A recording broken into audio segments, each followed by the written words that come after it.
ఒక పాత చర్చ్లో ఆక్షన్ వేస్తున్నారంటండి, ఆక్షన్ పెట్టారంట. ఏమనంటే అక్కడున్న సామాన్లన్నీ కూడా అమ్మేస్తూ ఉన్నారు.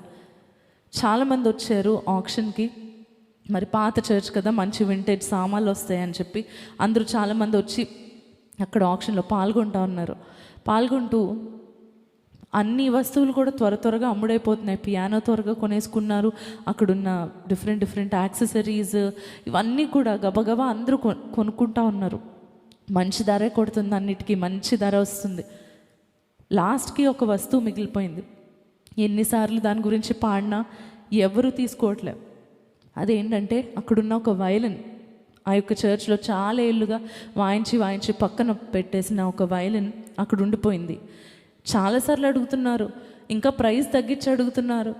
ఇంతకు కూడా ఇచ్చేస్తాం తీసుకోండి అంటే ఎవరు ముందుకు రావట్లేదు. అన్ని వస్తువులు అమ్ముడైపోయి ఇది ఒకటి మాత్రం ఉండిపోయింది. ఎంత ప్రైస్ తగ్గించినా ఎవడు రావట్లేదు.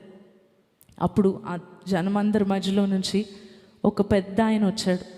ఒక ముసలాయన వచ్చి ఆ వయలిన్ నాకు ఇవ్వండి అని చెప్పి మంచి ధర దానికి ఇచ్చేసి ఆ వయలిన్తో అక్కడే కింద కూర్చుండిపోయి దాన్ని నీట్గా క్లీన్ చేయడం మొదలుపెట్టాడు. క్లీన్ చేసి మరలా కొత్త స్ట్రింగ్స్ దానికి పెట్టి మరలా చక్కగా దాన్ని ట్యూన్ చేసి దాన్ని స్లోగా ప్లే చేయడం మొదలుపెట్టాడు. చక్కగా క్లీన్ చేశాడు, పాలిష్ చేశాడు. And he started playing it.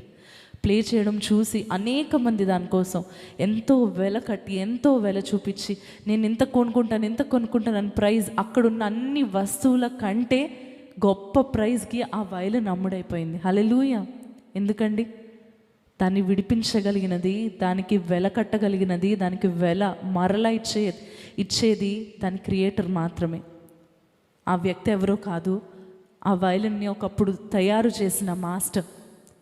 ఈరోజు మీ జీవితం కూడా ఏ విలువ లేకుండా, ఏ సహాయం లేకుండా, ఎవ్వరు మీ దరి రాకుండా ఒక మూలను పడిపోయిన జీవితంగా ఉండిపోయిందేమో. ఒంటరితనమే మీ పేరుగా మారిపోయిందేమో, మీ టైటిల్గా మారిపోయిందేమో. ఒక మూలన పడిపోయిన జీవితంగా, బూజు పట్టిపోయి ఏమాత్రము లెక్కలేని జీవితంగా మీరు మారిపోయారేమో. మీకు కూడా తెలిసేమో మీ జీవితానికి విలువ లేదని. విలువ లేని జీవితము విలువైన దేవుని చేతిలో పడినప్పుడు దాని విలువ ఎంతో మారిపోతుంది. హల్లెలూయా. ఈరోజు విరిగిపోయి ఉన్నారేమో. Go in to the hands of your creator. మిమ్మల్ని సృజించిన మాస్టర్ చేతిలోకి మీరు వెళ్తేనే కానీ మరలా మీకు విలువ రాదండి. భూమి ఆకాశములను సృజించిన దేవుడు, నిన్ను తన చేతితో చేసిన దేవుడు. భూమి అంతటిని ఆకాశములను తన మాటతో చేశాడు, నిన్ను మాత్రము తన చేతితో చేశాడు కదా. మరలా ఆయన చేతిలోకి వెళ్తే నిజమైన సహాయం ఆయన దగ్గర నుంచే వస్తుంది. ఆయనే మిమ్మల్ని విడిపించగలడు, మీ జీవితానికి విలువ ఇవ్వగలడు. ఈరోజు ఇంత పెద్ద ప్రపంచంలో, ఇంత పెద్ద దేశంలో, ఇంతమంది జనములో నేను ఒక దాన్ని అనుకుంటున్నారేమో.